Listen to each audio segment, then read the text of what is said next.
Hey everybody, I'm Austin Cole. I'm Mike Flannery. And this is Money Talks, and today we are going to be talking about taking on some financial risk at a young age and also taking on a little bit of healthy debt, which I know to a lot of people would sound like an oxymoron, right, Mike? I mean, healthy debt, they're kind of opposite because we look at debt in a negative way. Yeah, and I think with home buying versus an example I'll give you here in a second, but home buying in general is in the right way is healthy debt, meaning that debt on paper is one thing.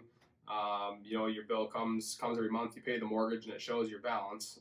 But at the end of the day, you have an asset that hopefully, in most cases, is worth that or more, right? And so that exists on paper, but you have a what we call collateral, right?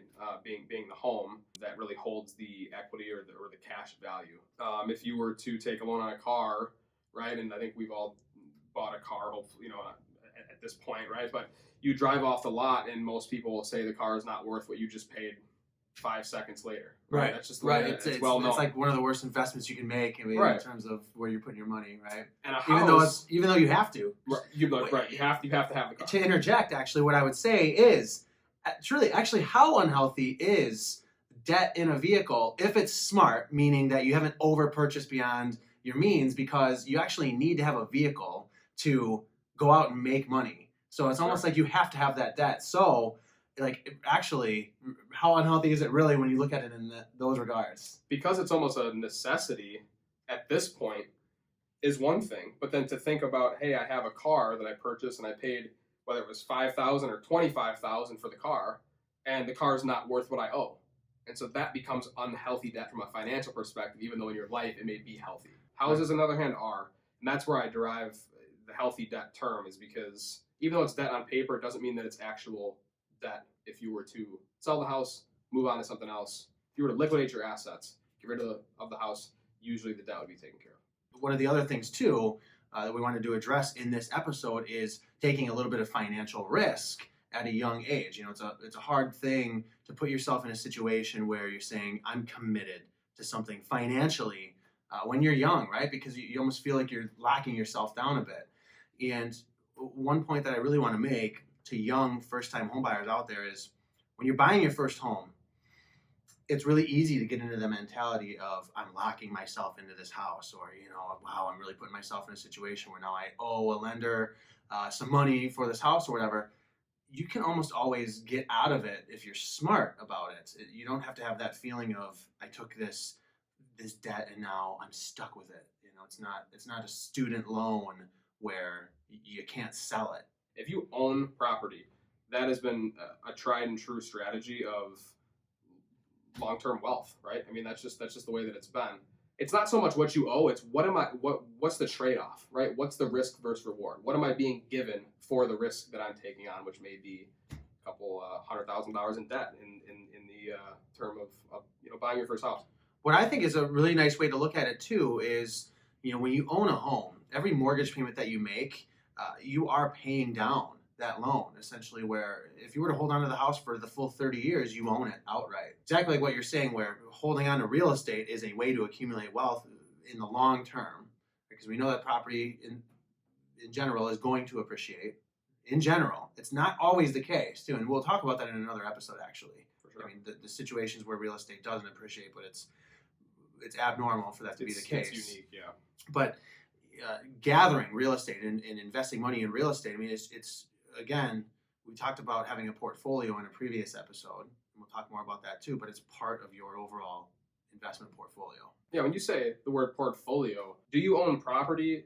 Do you have money in stocks, bonds? It could be anything, right? And everyone's got their own equation and the way that they want to, invest their money on a monthly or annual basis. But owning property should definitely be a part of that portfolio on the long-term side of things, because when you are younger and you are going to take a little bit of the risk that we're talking about, whether it's healthy debt or not, I would urge anyone that could go to your grandparents or your parents and ask them what they paid for their properties if they've owned it for quite some time. I think it would probably shock you. To play off of what you just said, previous to that, cash is not the only way that money presents itself, right? Money isn't just cash. Money is a variety of different things. Money is equity in your home. It may be cash that you have in the bank. It may be unrealized gain that you've got, maybe in stocks, for example. It could be, honestly, possessions that you own can be liquidated into cash money. Right? That just happened to me. We were talking about that with the LeBron James rookie card. You're right. When I was a kid in 2003 or whatever, I used to collect sports cards. Maybe that pack of cards might have cost me $5. I have no idea. We're looking on eBay. Some of these cards go for thousands of dollars. And the possessions thing is interesting. I guess for anybody out there that's into a little bit of astronomy, like I am, it's a hobby of mine, studying astronomy. We all know that energy and mass are the same thing, right? You can't create or destroy energy. You can only change its form, right? And it's the same thing, in my opinion, with money. You're just changing its form. Sometimes it's cash. Sometimes it's equity, whatever it might be. Sometimes it's personal belongings. And sometimes it's time. Yeah. Sometimes it's time, and sometimes it's personal enjoyment, like taking a vacation. You converted cash into enjoyment.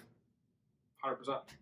Yep, that's a great analogy. I don't think I've ever thought of it in the science versus the monetary value of money, but I think that's really well put. And so to bring it back to sort of that second key point that we were trying to get to about taking risk at a young age, I think, yes, you can look at investing in property or investing your money in anything really as a certain level of risk, but really the right time to be doing it is when you're young, because you have that long game to play. The point of this video podcast series that we're doing is just to evoke some conversation and some thought that you and I talk about, that a lot of other people talk about.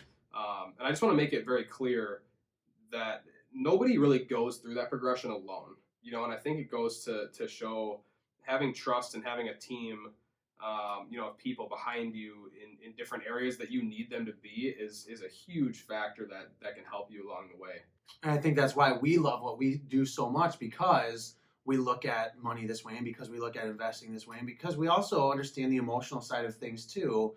I think for us, we find a lot of fulfillment in being that team for our clients and the people that we work with. When you and I work with young first-time homebuyers, we know that person is setting themselves up for financial success in the long run, and we can sort of guide them through that process to the best of our ability based on the experiences and knowledge that we have working in this industry. Absolutely. And it's a very gratifying feeling to have that process and that situation go well for somebody, because they're making the right decision, right? You know that they're taking the right steps and clearly have a similar thought process on, hey, I really need to not only buy a property that I want to live in and maybe start a family in or whatever the case may be, but it's also, this is where I want to put, let's just say $1,000 a month into this vehicle that eventually I want to access. It is an important process to building long-term wealth is buying property and having a team that knows what they're doing to be able to help you. And of course, working in this business, we know how important relationships are with people and with our clients. And I think being young like we are and having a relatively young client base like we do, I'm personally really excited to watch that flourish and develop. Well, it's been fun talking about it. This has been Money Talks. I'm Austin Cole. I'm Mike Flannery. Thanks for watching, everybody. Catch you next time.